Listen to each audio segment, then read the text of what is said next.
In today's video, we will be talking about 6 types of collocations that can improve your command of English big time, spice it up, beautify it, and make it more appealing amongst native speakers.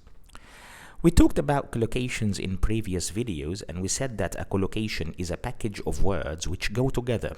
For example, a word like, or a collocation like a collocation like make a mistake, or do research, or fast food.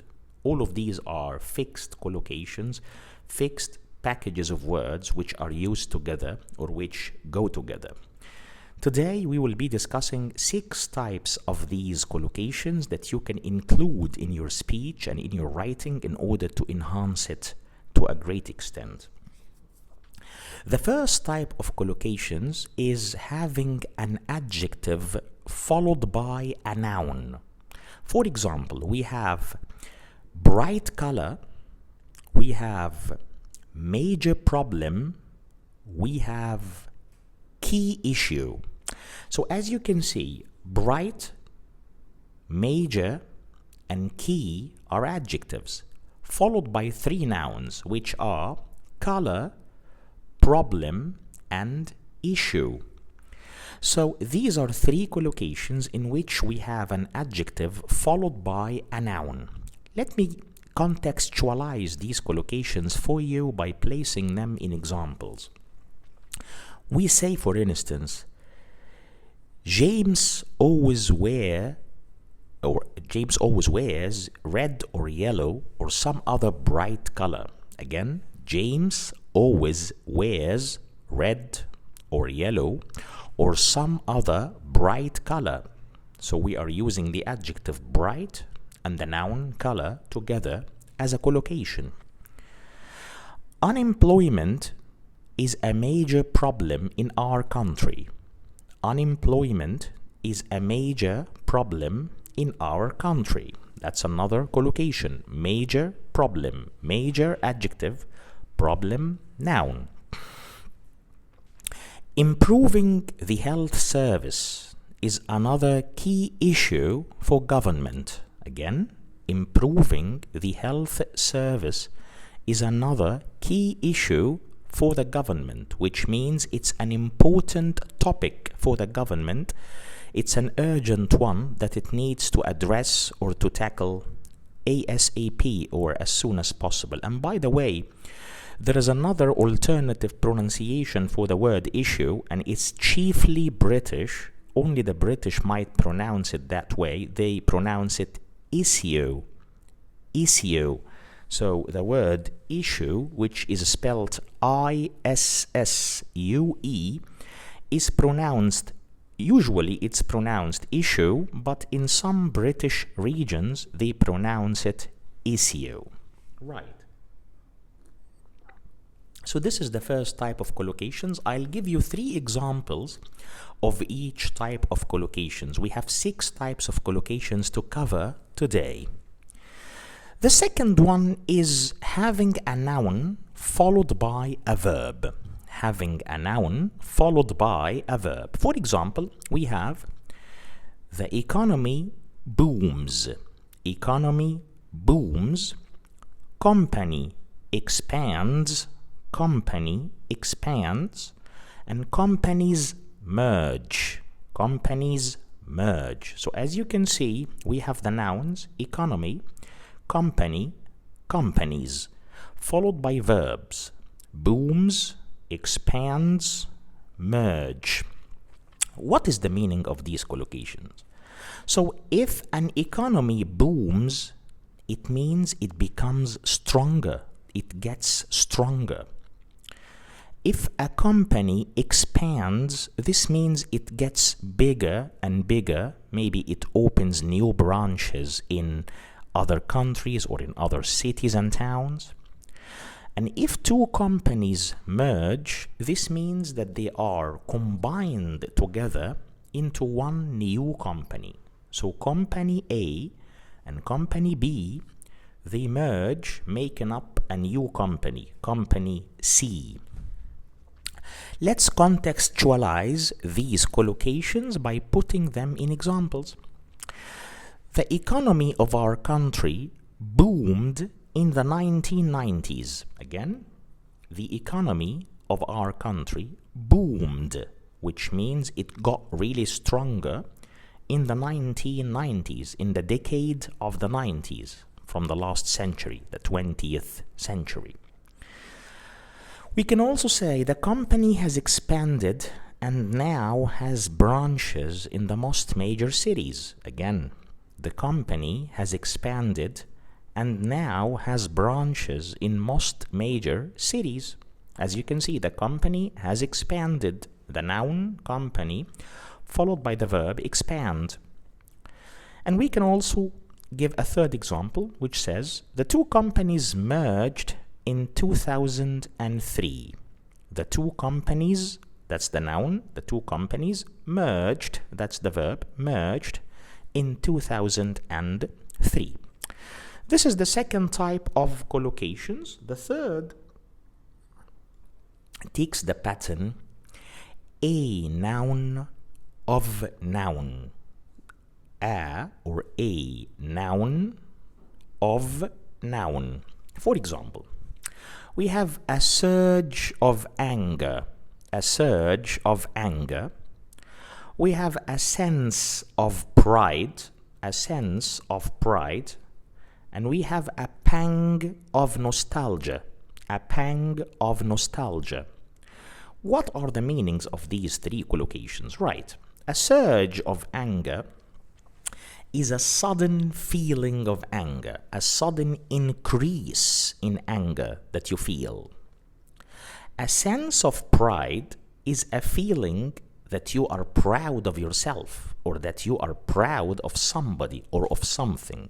When you have a sense of pride, you have that feeling of being proud.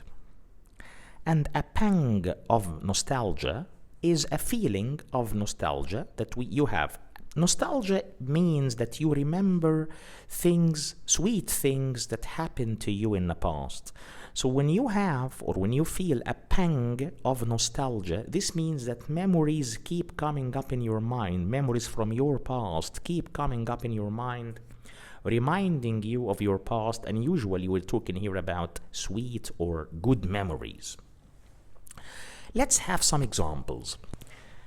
As Sam read the lies about him,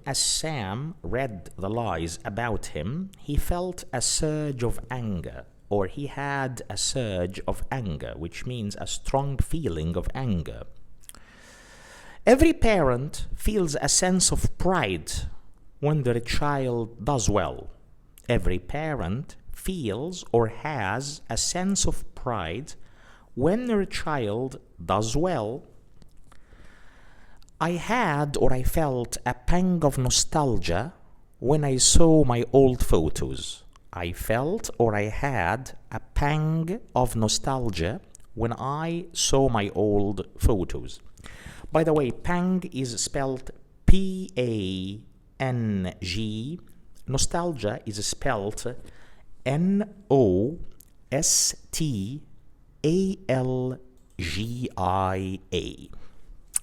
Right, this was the third type of collocations that we have covered today. Type number 4 is to have a verb followed with a preposition and then a noun. So we have verb plus preposition plus noun. And we have 3 examples here as usual. Swell with pride. Swell with pride. Swell is to increase in size. So if you have an injury and this injury makes part of your arm or of your skin swells or swells up, this means it gets bigger because of an infection.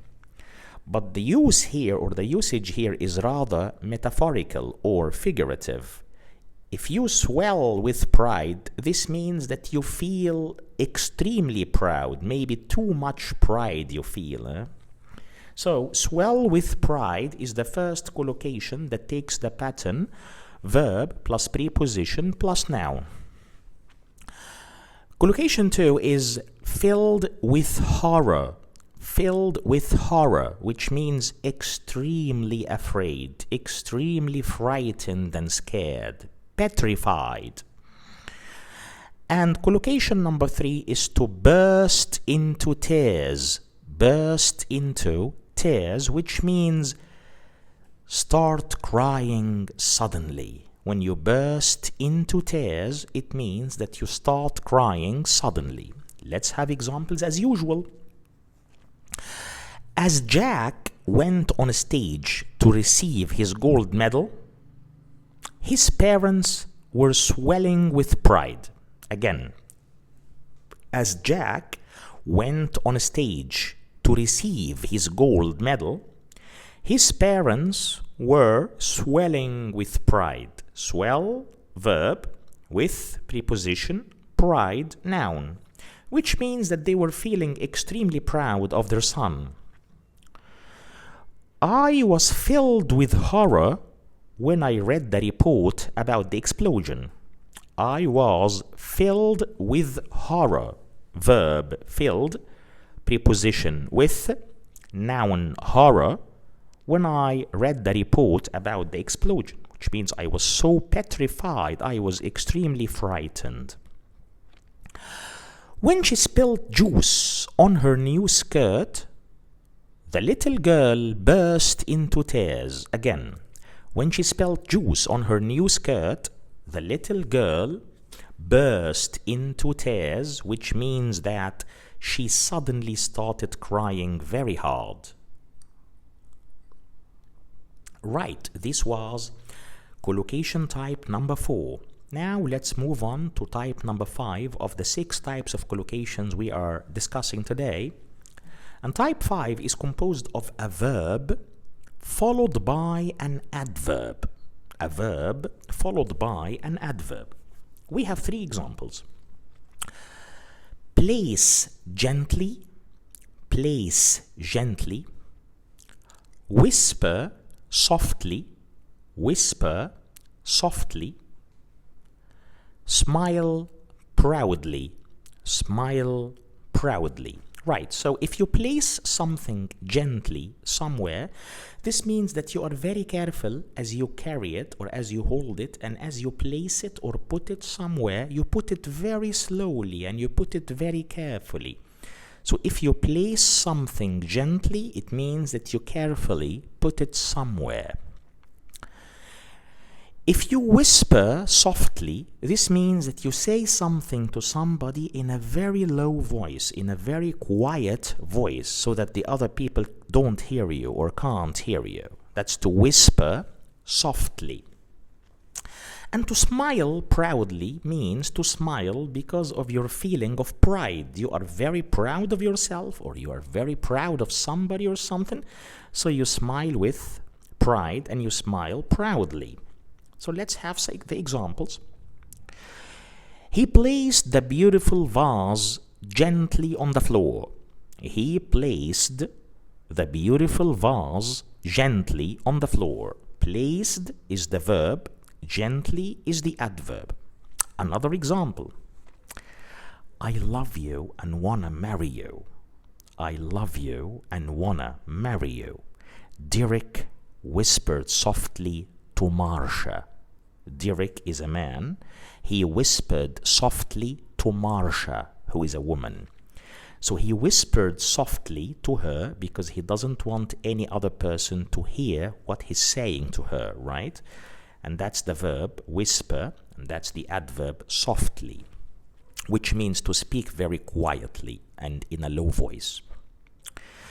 She smiled proudly as she watched her grandson.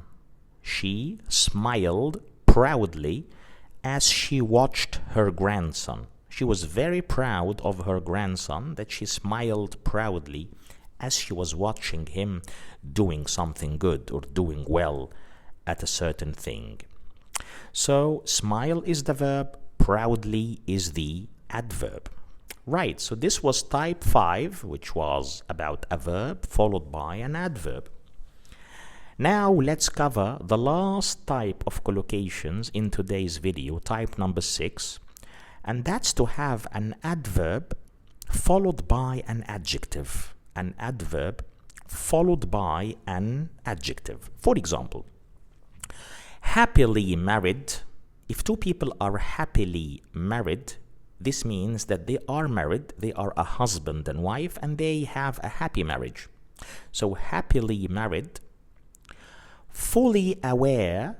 If you are fully aware of something, this means that you know it very well. You know it very well. And blissfully unaware. Blissfully unaware. If you are blissfully unaware, this means that there is something unpleasant, something bad, but luckily you don't know about it. So it's bad, it's horrible, but luckily, because you are lucky, fortunately, you don't know about that thing. So as we can see, the three adverbs are happily, fully, blissfully, and they are followed by adjectives, which were married, aware, unaware. Let's contextualize these three collocations in examples. Robert and Mary are happily married. Robert and Mary are happily married. Right, so their marriage is happy. Happily is the adverb, married is the adjective.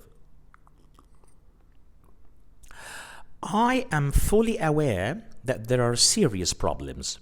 I am fully aware, which means I know very well, I am fully aware that there are serious problems. Fully is the adverb, aware is the adjective. And the last one, Harry was blissfully unaware that he was in danger. Harry was blissfully unaware, which means that he was in danger, but he didn't realize that. So Harry was blissfully unaware that he was in danger, meaning that he had no idea whatsoever. And as we said, if you are blissfully unaware of something or blissfully unaware that something happened, this means it's something horrible, it's something bad, it's something unpleasant, but you are lucky not to know that it has happened. Well, these were the 6 types of collocations that I was planning to cover in today's video, and I hope that was useful for you. And as usual, I thank you very much for your attentive listening, and I look forward to seeing you in our next lesson. Enjoy the rest of your day, and goodbye.